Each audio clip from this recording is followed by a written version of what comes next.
She's done a great job. The 2000 game he talks about was a game of adversity from the beginning. I mean, we showed up, so it was a 10 a.m. kickoff. We show up for pregame meal, and the chefs in the hotel forgot to show up.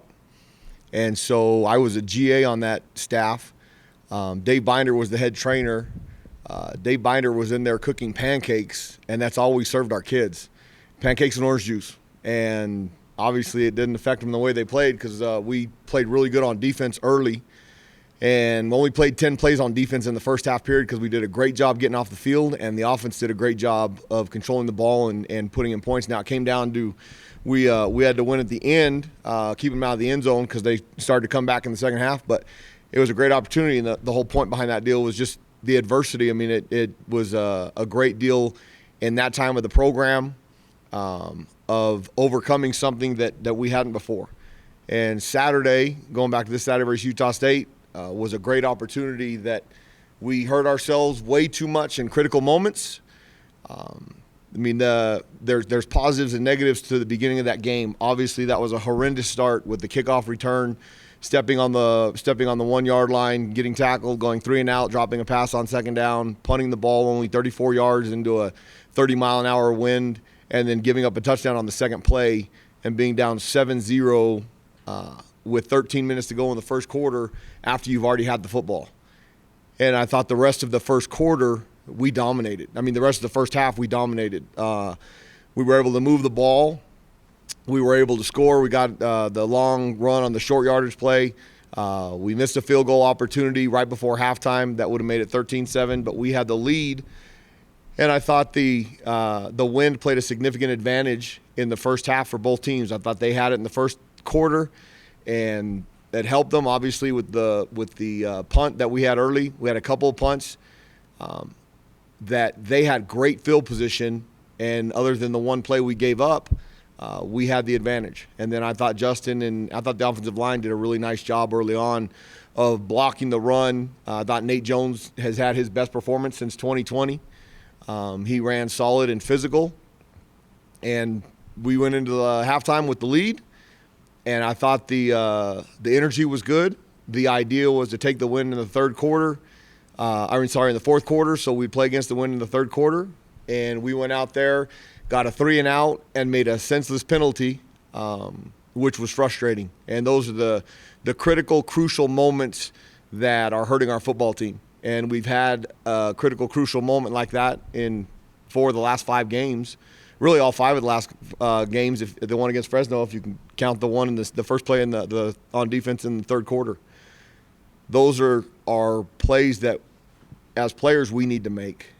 And to change our fortune, those are the opportunities that we have to succumb to. The fumble by Justin in the fourth quarter was he's trying to make a play, and the ball came out, and they picked it up and returned it, and makes the score look way different than it was. But that's happened in 3 of the 4 games. I mean, we tried with a 1-score game, we tried to force some things in there and didn't overcome them.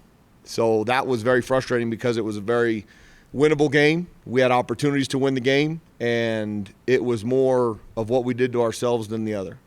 And with young kids making mistakes, they've got to grow up, and they know that. I mean, they feel the pressure to perform better in those positions. And then obviously we've got to coach them better to continue to have a chance. Now the next 3 games are going to be exactly as the last 5. If we don't make crucial mistakes in key moments of the game, we're going to have opportunities to win all of them. If we make the same crucial mistakes, then we're going to get the same result. And we've got to have a turning point in our program that we find a way to win one of those games and start some momentum. The fourth quarter, and it's kind of comical now, the win deal during a TV timeout, 7:44 to go, we're down 17-10, and it completely flips into our face. And the rain, that's the whole rain. I mean, I want to be a weather guy. You're never right, and it doesn't matter because they said it was going to rain 90% the entire day. It didn't rain until the fourth quarter, and the rain wasn't a big deal, but it was a big sheet that went right into our face at that point. It was pretty miraculous. And we were down by 10 at that point, because we'd given up the field goal after the drop punt. And that had pretty much sealed our opportunity to be able to score moving into that with the struggle that we had throwing it anyway. Now, we did complete some third and longs. Justin did a nice job of delivering and getting out of some situations. We dropped a couple passes on third and long that would have extended some drives, especially early on when it was 14-10. So we've got to overcome those opportunities. We've got to make those plays and those opportunities for us to get the result that we want. And I thought our kids played their tails off. We had 5 penalties for 55 yards, and those penalties, the one was really significant. Dion had a personal foul penalty for roughing the passer that he probably was one step too late in this day and age, and it was after the fake punt, and we were still able to get off the field with no points. So we overcame that. We did not overcome the first one in the first, or the one at the end of the beginning of the second half, and it's senseless. Those are moments that we need to grow up from. And people have asked, is it a lack of discipline? Is that No, I think Cody Moon is he does everything right and everything you ask on the field, off the field. He does good in school. He made a very crucial mistake and has owned it. He pays for it during the week. But if we're going to continue to make those mistakes, those guys aren't going to play. And the worst part is they're our best players. Penalty-wise, the ones that have hurt us on the year, that one probably being the most significant in a game that we had an opportunity to win, those are the things we got to stop. We're right in the middle of the pack on how many penalties we've had on the season. Air Force had 30 penalties. We're right at 80. And then the last, Alabama has 80. So we've got to eliminate the dead ball penalties to help us give us a result. And the ones that happen during the game, the holdings, those things, they can call those on any play. I mean, those you got to overcome by making plays. But the senseless ones, when the dead ball or late hits that are we've got to eliminate them, and that'll give us a chance to be more successful. Go ahead, Brandon. Nate Jones has his best game since his freshman year. After looking at the film, how much of that was improving on the offensive line and him just reading things better? Both. I thought the offensive line blocked the inside run very, very well. And now Utah State was determined to make us run the ball inside. They didn't want us to, the way they were lined up and attacking, they didn't want us to get the ball to the perimeter, which was probably to our advantage because I thought those guys did a great job. And then Nate ran as aggressive as he's run since his true freshman year during the COVID season. And I thought Justin did a really nice job reading that stuff. We had he misread one on third down, the one that we punted, and from our own 35-yard line. It was actually from the 32-yard line we punted because there was no way we were going to make a field goal. And 4th and 9, it was a field possession game at that point, and that was the punt that we dropped. Outside of that read, he did a really nice job, and they blocked it well. I mean, we had over 200 yards rushing. That's because those guys were doing a good job up front, and then Nate made some people miss or ran over some people, and then was able to break a couple long runs, one for a touchdown. If he's a step sooner on the one in the second half when it was 14-10, that one might be a touchdown too. But I thought he played probably his best game since the season, like you said. And for Air Force, Brad Roberts really climbed their rushing record book the last few years. What's challenging about facing him? He's their fullback. He's number 20. He's already rushed for over 1,100 yards this season. He's got really good feet. He's really hard to tackle, and he's their traditional fullback. I mean, if you don't play him right, he's going to just continuously hit his head on the goalpost. And, yeah, he popped a couple long ones last year against us, ran really, really well. He's physical. It's amazing when you see him in warm-ups, you think to yourself, like, wow. I mean, he doesn't have that big old rear end that most running backs have, that fullbacks have for them. But he plays the game like it's supposed to be played. He's downhill. He's physical. If you get in his way, he's going to try and run over you and embarrass you. He's shifty enough to make you miss. And I know Coach Calhoun is going to really miss him when he's gone because he does everything right. He plays the game right. And he's the head of the snake. If you want to have any chance of stopping them, you can't let him get going. And the fullback on that offense anyway, if he's having success, then everything works. And so That's been they rushed for 400 yards last year. That's been the challenge against our guys. That's all they've been hearing since we started preparing for this on Sunday evening. As good as their defense has been, it stands to reason that he's going to have to be able to throw the ball as well as Leonard.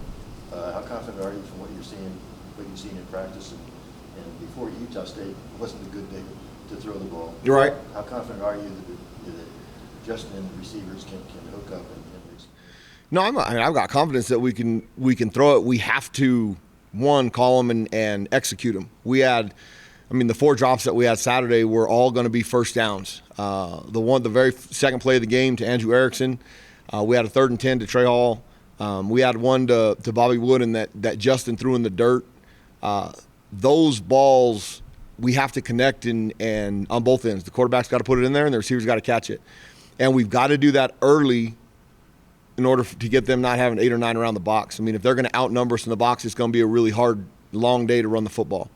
And so we're going to have to take some chances, see if we can get over top. It'll help if everybody's healthy, and we'll determine that on Thursday. But I think Justin, he has the ability, and it's supposed to be a nice day in Colorado Springs, which we're very fortunate because this time of year there can be really, really ugly. So hopefully that'll help. Hopefully he'll stay away. Now in Colorado, the weather can change in 10 minutes, so who knows? But we're going to have to be able to throw the ball to loosen them up because they're good against the run. They're 9th nationally statistically on defense. They're really good against the run, and I think they play really hard. Go ahead, Sam. Coach, with Jordan Porter, is it something that's more severe or lingering than you guys thought? How close was he to playing against Utah State? Thought he was okay Tuesday, Wednesday, not. Thursday was not, and so we didn't even take him on the trip because he's not good enough.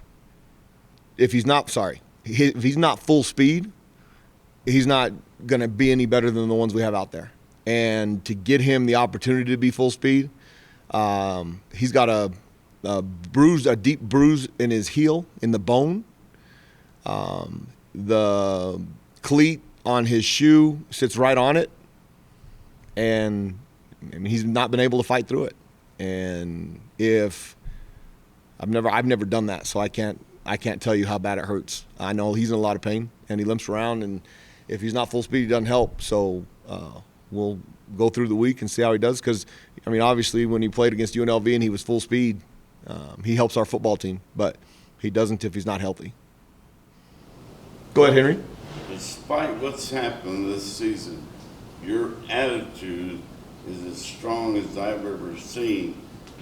Your players, is their attitude comparable to yours? I think that's the best thing we have going in our program right now is the effort, attitude, and want to. We wouldn't have a chance in all these games in the fourth quarter if they didn't have that attitude. They show up every day to work. They show up every day to compete. They show up every Saturday, every game day to compete. The frustrating part of our football program right now is the result, obviously. There's games that we have critically hurt ourselves that we had opportunities to win. We've made significant progress as a football team.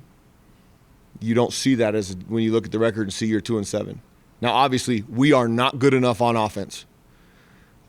We have some good players. We struggle at wide receiver.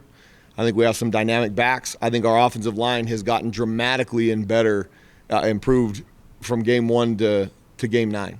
Dramatically. We have to be better on offense to give ourselves a chance to win games because we're okay on defense. We're good enough on defense to win games. If we can score 24 to 28 points, we can win a lot of games. So that is the focus. Trying to improve every week right now to give ourselves a chance to win. But obviously I made a change at midseason because it wasn't going in the right direction for our program. And so as we get into the offseason, I've already started working on what direction we're going to go. That's the most important part for this program because we're not far away. And I know it's frustrating for people, but we're not that far away. So we'll see. One group we haven't talked about a lot is the tight end group. How much is it that group is lacking? You're not targeting them as much, and how much of it is just you're just not game planning them? Combination of when Trace tore his second labrum, that made it quite challengeable as far as having a viable receiving threat out there. And then we've done some different things with Elijah Queen. Elijah Queen's going to be a really, really good player. He still needs to get a little bit bigger. I mean, he's 6'5", 230. If we threw on the very first field goal, we had a fade route to him on the end zone that Justin just missed the throw. If he throws that ball a little bit higher, Elijah's going to out-jump the DB because he had him pinned up against the sideline. And when you have a guy that's 6'5" that has a pretty decent vertical leap, where Elijah's a 34-inch vertical guy, you can really do some good things down there. So we've made an emphasis when we get down the red zone to take shots to him. Now Justin has to throw that ball where it can be caught. Connor Widoff has done some really good things in space. I mean, blocking-wise, those guys have been just as important. Those guys were just as important on Saturday with the 200 yards rushing we had as the offensive line. I thought they did a really good job of blocking a very physical defense. We still in recruiting, we need to find the 6'6", 260-pound tight end that can put his hand on the ground and be an extra tackle, but create some matchups. And then Jacob Trussell, who I think is going to be a really special player around here, who tore his Achilles tendon in the week before fall camp. That one hurt because he's another one that's like Elijah. He's 6'5", he's light, but he can run with any of our DBs. He creates some significant matchup problems. So it was really disappointing that he tore his Achilles. He's already back out there practicing, which is unbelievable because that's usually an 8-month recovery, and it happened in August. He's come a long way. Now, he won't do anything full speed because that thing has to fully heal before he's available. But in recruiting, the biggest thing is going to be finding the big joker that we can put his hand on the ground and he can be a sixth offensive lineman and then create some matchup problems. But I think we have some dynamic athletes that, when they're healthy, between Trace Bruckler and Jacob Trussell and Elijah Queen, that can create some really significant matchup problems for people.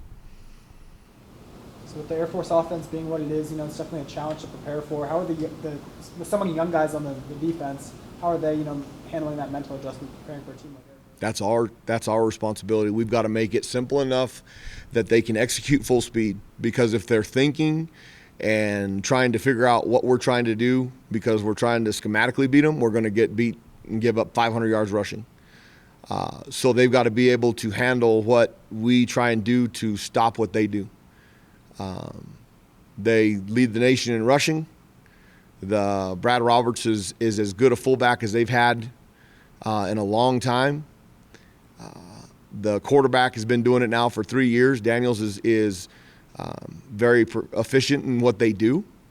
They haven't thrown it as much as they have in the last couple of years, but when they throw it, the guys are usually wide open, so he's pretty accurate. So it's a big challenge to be able to play full speed and know what to do. And like you said, with having true freshmen back there trying to execute that, you have to be really simple with what you're asking them to do.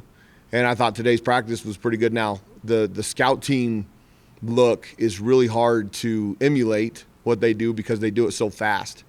And then they must have changed rules, and I don't know. I'm going to have to ask Coach Calhoun this on Saturday, because they used to be 6'2", 250-pound offensive linemen that were mean and angry, and they must not make them be pilots anymore and all those things, because now they've got 6'5" guys and they're 280 pounds and 300 pounds, and they're mean and physical. So maybe those guys load the planes now. I don't know, but they must have made some adjustment, because they're actually an impressive looking football team. And they didn't used to be that way. So Coach Calhoun's done a great job recruiting kids that fit what they want to do. I mean, they're a 10-win football team last year that beat Louisville, an ACC team, in a bowl game.